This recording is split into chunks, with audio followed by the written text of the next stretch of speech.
Thank you very much, dear Chair. Distinguished ladies and gentlemen, let me warmly welcome all delegation members. Assalamu alaikum. Your Excellencies, peace and security, recovering economic situation, women policy, what's happening now during the last 5 years, extra reinforcing, coming back to the government and structural development in your country. And international humanitarian law is one of the main points how to go on international law at the same time for the recovery. But when we go to your constitution, Article 14 and Article 18, which provides equality and coming Iraqi nationality is a right of every Iraqi and as a basis of their citizenship.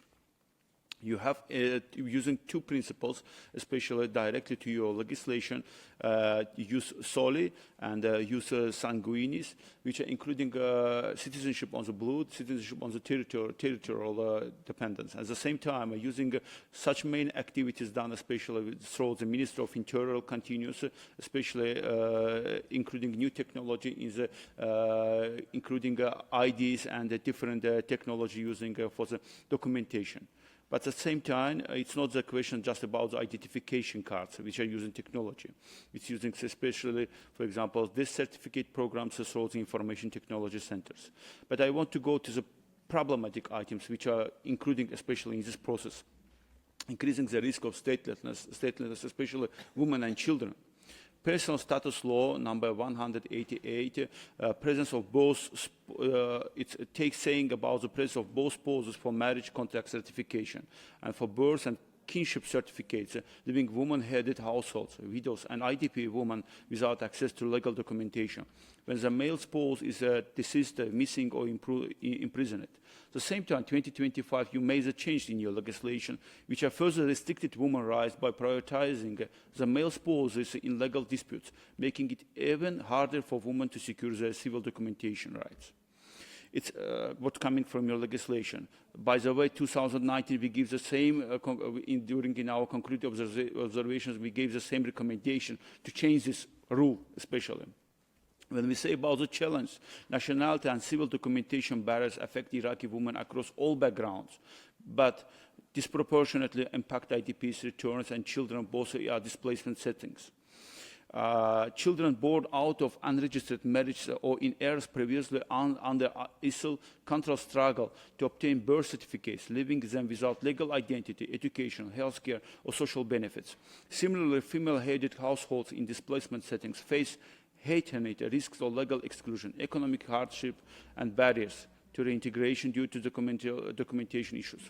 We know that, unfortunately, till these days, you have the traditional tabria, public disavowal requirements. It's not including in the documentation, not in the legal point, but it's at the same time creating social stigmas and limiting women to access for the identification documents and to get this point. That's why we need to go to the equal citizenship access rights and the ID, especially providing without any limits and barriers, inheritance rights, property rights, and all other social benefits are limited, especially without IDs. I'm going to the question not to lose the time.